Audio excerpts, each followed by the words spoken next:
건축하는 사람들의 건축물을 보면은 그 건축을 설계한 사람의 특징들이 있습니다. 그래서 어떤 건축가가 만들었냐 하는 것을 이제 건축을 연구하는 사람들 보면 이것은 누구의 스타일이구나 라고 금방 압니다. 마찬가지로 우리가 살아가면서 그 사람이 입고 있는 옷이라든가 어느 그 스타일을 보면은 이 사람은 어떤 사람이구나 라고 알 수 있습니다. 좀 더 구체적으로 말하면 교복을 입고 있으면은 학생입니다.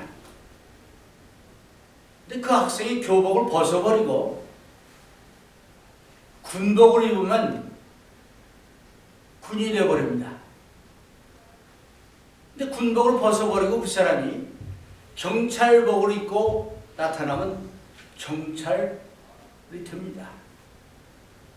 그래서 어떤 것을 입고 있느냐에 따라서 그 사람의 그 성격이 달라지고 모습이 달라지는 것을 우리가 봅니다.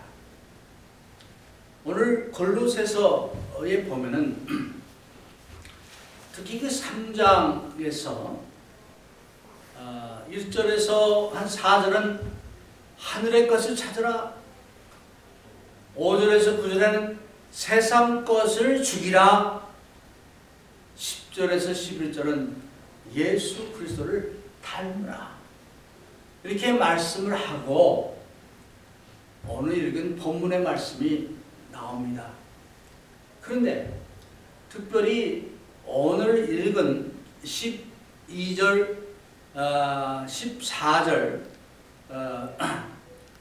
안 읽었습니다만 12절에서 14절에 보면은 입으라, 벗으라 이런 표현을 합니다.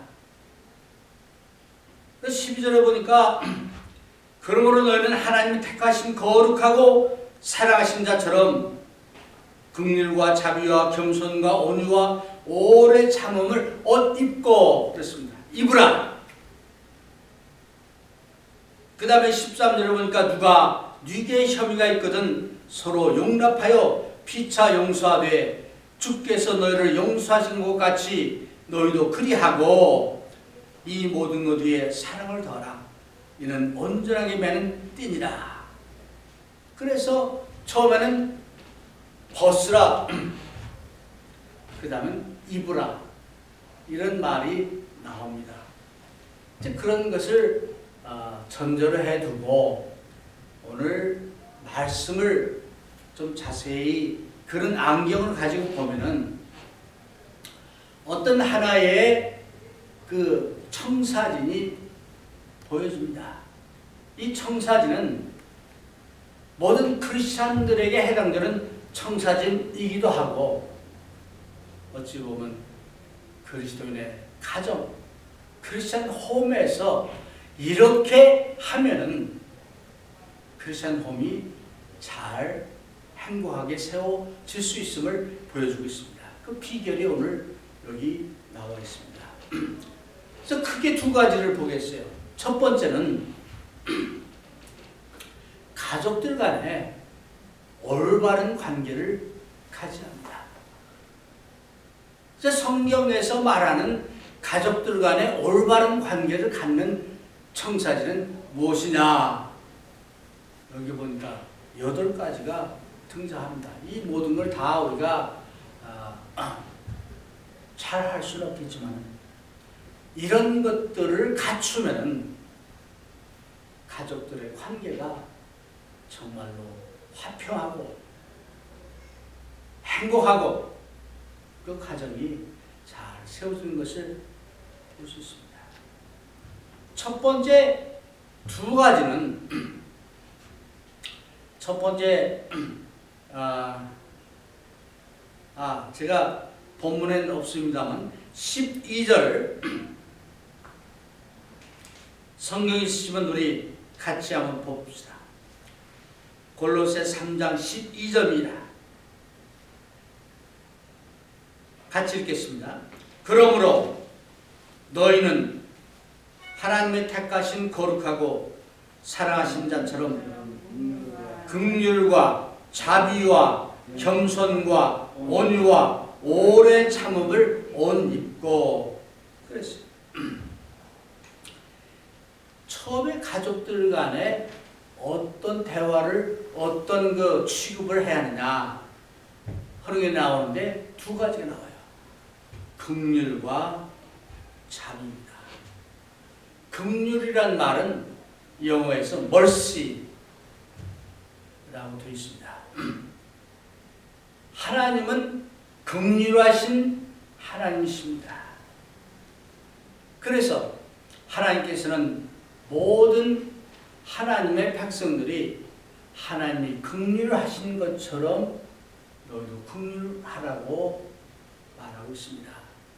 야고보서 1장 27절에 보니까 참되게 믿는 사람들은 긍휼히 여기라고 말하고 있습니다.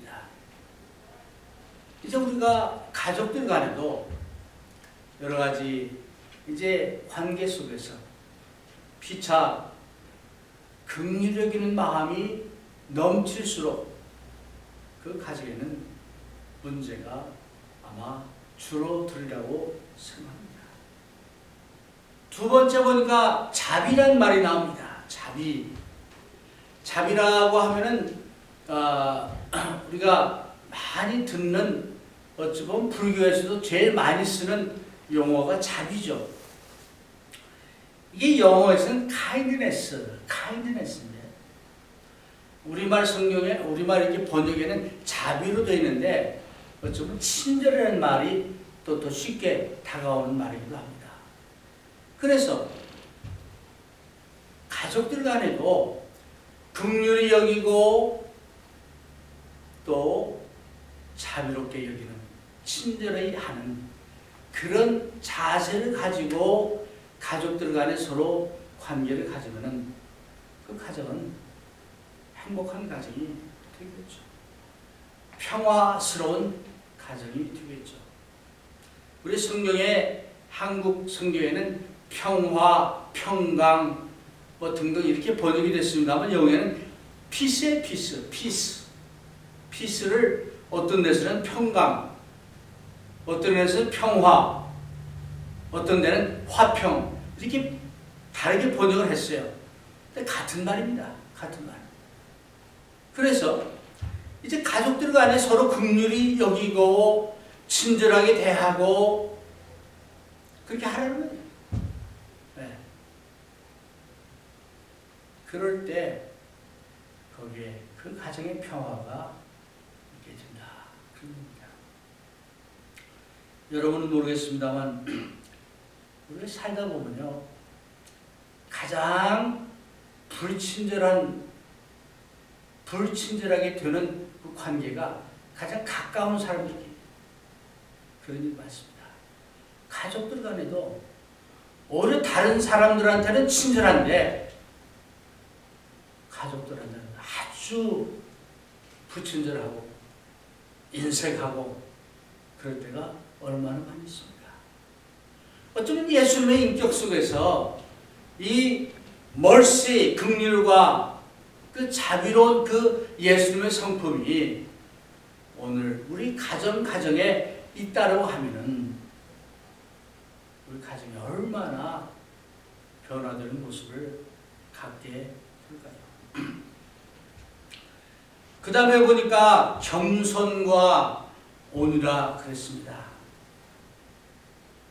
이것도 이제 다른 가족들을 또 다른 사람들을 어떻게 취급하느냐 하는 거에서 두 번째는 어떻게 내 마음을 가져야 되느냐, 마음의 자세를 어떻게 가져야 되느냐 이 두 가지 여기서 얘기하고 있는데 여기 보니까 겸손, 그 다음에 온유 두 가지를 말합니다. 오늘은 겸손한 자가 인정받지 못하는 그런 세대입니다. 겸손해서는 성공할 수가 없는 것처럼 여겨집니다. 그래서 서로 자기의 장점을 널리 선전하고 내세우고 그런 사람들이 인정받는 또 그렇게 해야만 성공한다고 이제 생각을 합니다. 성경적인 자세는 겸손, 온유 두 가지를 말하고 있습니다. 예수님은 말씀하기를 나는 겸손하고 온유한 자니 수고하고 무거운 짐진 자들아 다 내게로 오라 말씀했습니다. 온유란 말을 우리가 자주 얘기합니다만 사람들을 대할 때 저 사람은 참 똑똑하다. 그런데 좀 온유하지 못한 것을 느끼는 경우가 많습니다. 똑똑하니까 그런지 몰라도 온유한 사람들은 자기는 강하고 내적으로 또 더 할 수 있는 여러 가지 이런 능력과 캐퍼빌리티가 있지만은 절제하고 온유하게 대하는 그런 모습입니다. 우리는 다른 사람들이 온유한 사람이 되기를 원합니다. 나는 온유하게 되기를 원치 않습니다. 그런 경우 많죠. 성경에 보니까 겸손과 온유를 말씀합니다. 가정에서 가족들이 남편 혹은 아내 혹은 자녀들 이런 관계 속에서도 겸손과 온유가 이제 정말 강조되고 실천된다면 그 가정이 어떻게 되겠습니까? 교회 내에서도 교인들 간에 겸손하고 온유한 그런 사람들이 많이 있는 그런 교회, 어떤 모습의 교회가 될까요? 서로가 잘났다고 자기를 내세우고 자기의 장점만을 강조하고 자기의 주장과 거짓말을 내세운다면 거기는 평화가 있을 수가 없겠죠. 그래서 이제 어떤 마음의 자세를 가질지를 이제 또 얘기하고 있습니다. 그 다음에 세 가지는 오래 참음, 그 다음에 용서, 이제 또한 이제 용납, 이 세 가지를 얘기하고 있습니다. 이런 것들은, 이런 이 세 가지의 요소들은 어떨 때 필요한 그 성격이냐 하면은, 자세냐 하면은, 다른 사람들이 나를 잘못 취급했을 때, 내가 억울하게 당했을 때 우리가 어떤 자세를 가져야 하느냐, 오래 참음을 얘기하고 있습니다. 여러분, 정말 오늘날 너무나 참 급히 돌아가는 이런 시대 속에서 오래 참는 것 참 힘듭니다. 모든 것이 빨리빨리 돼야 되고 모든 것이 이제 그 결과가 급히 나타나야 되는데 그러지 못하는 것, 오래 참음이 필요한데, 갈라디아서 6장 2절에 보니까 피차의 짐을 나눠지라 그랬는데, 다른 사람의 짐을 나눠지는 거 쉽지 않아요. 한 번은 하겠지만은 이것이 두 번, 세 번 갈 때는 내 짐 지기도 힘든데 다른 사람의 짐을 어떻게 질 수 있겠습니까? 오래 참지 않으면은, 그런 인내함이 없으면은 할 수가 없겠죠. 이제 연약한 사람들의 모습을 처음에는 이제 감수합니다. 그래서 좀 약해서 그러겠지, 좀 부족해서 그러겠지, 처음에 잘 받아들여요. 그러나 이것이 한두 번 지나면은 연약한 사람들의 그 약한 점을 받아들여 주는 것이 쉽지 않습니다. 오래 참음이 필요해요. 가족들 간의 관계 속에서도 다른 사람의 어떤 약점이나 다른 사람이 나를 잘못 어떻게 했을 때 우리는 어떻게 해야 합니까? 즉각적으로 반격을 하고 받은 대로 갚아주고 뭐 그런 겁니까? 아니면은 오래 참음으로 견딥니까? 크리스찬의 성품 중에서 우리가 마지막 승리의 면류관을 쓰기 위해서는 이 오래 참는 이것이 필요한데, 그런 훈련과 연단과 이런 것들이 계속 돼야 하겠죠. 그렇지 않고는 최후의 승리를 우리가 가질 수가 없습니다. 또 다른 사람이 나를 잘못 취급했을 때, 억울함을 당했을 때, 여기 보니까 누가 네게 혐의가 있거든 서로 용납한다는 것은 받아들인다, 그런 얘기. 받아들인다. 지난 시간에도 아마 이거를 말씀을 드렸는데, 우리가 어떤 것을 어떤 이 충격을 받았을 때 받아들이고 내 어떤 이 자세를 유지하고 어쩌면 이것이 용납하는 자세가 아닌가 이렇게 생각합니다. 그러면서 내 믿음을 지키고 유지해 나가면서 우리의 믿음을 지켜가는 것, 이것도 가족들 간에도 교인들 간에도 필요한 성품이 아닌가 그런 생각합니다.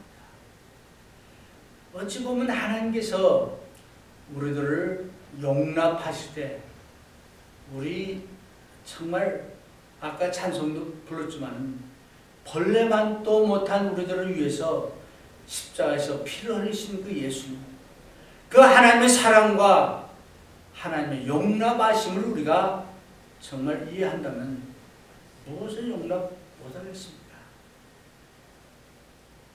그런 측면에서 용납하는 것도 필요한 줄 믿습니다. 그 다음 거 보니까 용서가 나옵니다. 네, 용서.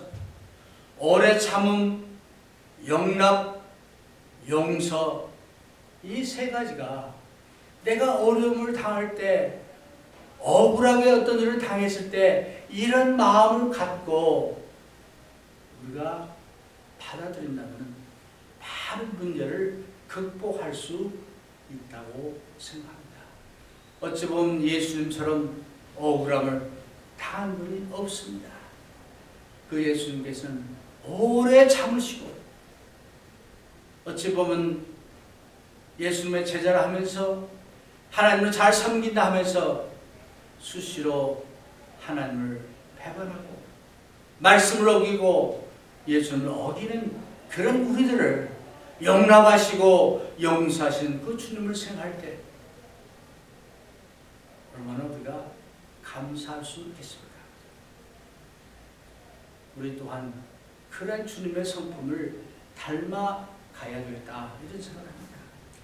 마지막으로 이제 서로 사랑을 하라 하면서 이제 이 사랑이 온전하게 묶는 띠다. 이 앞에 있는 모든 것들을 하나로 묶는 띠라는 거예요. 사랑이. 앞에 있는 모든 것이 있다 하더라도 만약 사랑이 없다면 오래 묶어지지가 않아요. 다 따로따로 놀고 금방 없어져 버릴 수밖에 없다.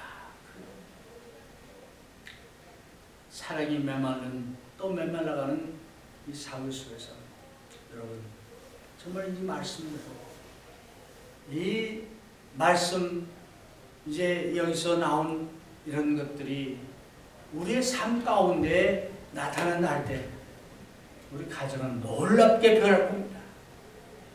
행복한 가정이요, 평화의 가정이요, 화평의 가정이요, 평강의 가정이 될 것입니다. 이러한 것들이 이제 구현되고 이런 것들이 있는 그런 교회, 그 교회는 살아있는 교회요, 생명력이 있는 그런 교회가 될 수 있음을 믿습니다. 이것이 하나님이 제시하는 가족들 간의 관계 속에서 가져야 할 그런 청사진입니다. 두 번째로는 하나님과 이제 오늘 읽은 말씀입니다만 하나님과의 관계, 올바른 관계를 가져야 하는데 거기에 세 가지를 말씀하고 있습니다. 첫 번째는 하나님의 평강이라고 얘기합니다. Peace of God. 그리스도의 평강이 너희 마음을 주장하게 하라.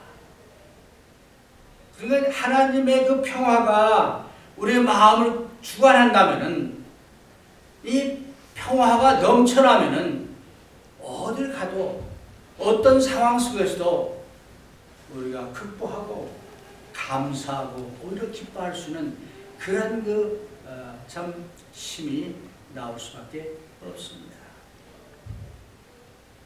하나님과 올바른 관계를 가진 사람들만이 이제 소유할 수 있는 그런 것이 바로 이것입니다. 빌립보서 4장 6절에 보니까 이제 우리가 잘 아는 대로 정말 우리가 어떤 걱정과 근심과 이런 것이 있다 할지라도 사도 바울은 말씀하기를 이제 아무것도 염려하지 말고 오직 모든 일에 기도와 간구로 너희 구할 것을 감사함으로 하나님께 하리라. 이거 어떻게 할 수 있겠어요? 이것은 이제 하나님의 평강이 우리의 마음을 주장할 때 가능한 얘기예요.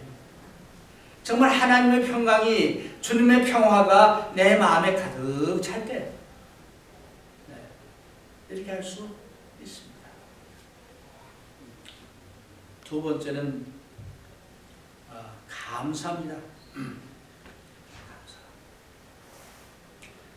이제 우리가 이런 일을 하나님의 평강을 우리 마음에 가질 때 나도 모르게 감사가 나올 수밖에 없습니다. 하나님과 올바른 관계를 가진 사람들만 아마 범사에 감사할 수 있다고 생각합니다. 조금 전에 말씀드린 빌립보서 4장 6절의 말씀도 바로 하나님과의 올바른 관계를 갖고 있고 하나님의 평강이 내 마음을 주장하는 사람들, 이런 사람들은 걱정과 근심과 고난과 이런 문제가 있을 때 오히려 감사할 마음으로 이렇게 바뀌고 또 감사할 수 있습니다. 그래서 감사의 기도를 하라는 얘기죠. 우리는 언제 감사하기도 합니까? 맛있는 거 주셨을 때 감사하죠. 내가 원하는 것 받았을 때 감사하죠. 그런데 사도 바울은 모든 일에 범사에 감사라 말했습니다. 그래서 이것도 하나님과 올바른 관계를 가졌을 때 가능한 얘기죠. 가족들 간에 이런 마음, 감사가 넘치고 주님의 평화가 넘치는 그런 가족들끼리 모여 살면 그 가정이 얼마나 평화스럽겠습니까? 얼마나 행복하겠습니까? 여러분이 속해 있는 가정 또는 직장 또는 교회, 이런 그런 단체들이 여러분들의 이 품성에 따라서 이런 품성을 가지고 살아갈 때 그 속해 있는 곳이 달라질라 저는 분명히 없습니다. 마지막으로 하나님과 올바른 관계를 가지기 위해서는 하나님의 말씀이 풍성해야겠어요. 우리는 매일매일 육신의 양식을 먹습니다. 마찬가지로 우리는 매일 영적 양식을 풍부히 먹어야 되겠는데 바빠서 또는 힘들어서 그 양식을 먹지 않았습니다. 여러분의 영적 다이어트는 어떻습니까? 너무 안 먹어가지고 혹시 여러분의 영혼이 메말라 가고 있지는 않습니다. 영적 다이어트를 제대로 할 때에 여기 성경에 보니까 올바른 모든 지혜를 갖게 되고 또 피차 가르치고 권면하고 올바르게 예배를 드리고 모든 일을 할 때 주님을 위해서 하게 된다라고 얘기합니다. 이런 모든 것들이 영적으로 말씀이 풍요롭게 내 마음을 주장하고 내 마음속에 거할 때 이런 것들이 가능하게 된다. 그런 의미입니다. 크리스찬이 됐다고 해서 크리스찬의 홈을 다 갖는 것은 아닙니다. 크리스찬 홈은 예수 그리스도께서 우리의 호주가 되시고 또 예수 그리스도께서 우리의 가정을 주관하는 것이 크리스찬 홈입니다. 그러기에 우리 봄이 되면은 집안 청소를 하잖아요. 홈, 쓰레기, 필요 없는 옷들 버리고 뭐 등등 정리하죠. 마찬가지로 크리스찬 홈도 이런 클리닝이 좀 필요해요. 오랫동안 쌓여있던 건더기들, 잘못된 것들, 이런 것들 걷어내야 되고 씻어내야 됩니다. 성경에 보니까 이런 모든 것들을 벗어버리라 그랬어요. 세상의 것들을 벗어버리라 하면서 구체적으로 그 어떤 것을 버릴지를 얘기합니다. 여러분 각자에 따라서 버릴 것이 다를 겁니다. 그것이 무엇이 됐든 간에 잘못된 것은 버립시다. 아무리 좋아 보여도 필요 없는 것은 쓸데없는 것입니다. 오히려 자리만 차지합니다. 벗어버릴 때에 거기에 새로운 것이 들어가서 예수님이 말씀한 이런 그 평강, 감사, 또 용납, 용서, 사랑, 오래 참음 이런 것들이 들어갈 수가 있겠죠. 그래서 이제 오늘 이 말씀을 다시 한번 우리가 생각하면서 우리 모두가 크리스찬의 홈을 이루어서 가정, 크리스찬의 가정은 물론 예수 그리스도의 가족인 하나님의 가족들이 새로워지고 행복해지고 평화가 넘치는 그런 우리가 됐으면 해서 이 말씀을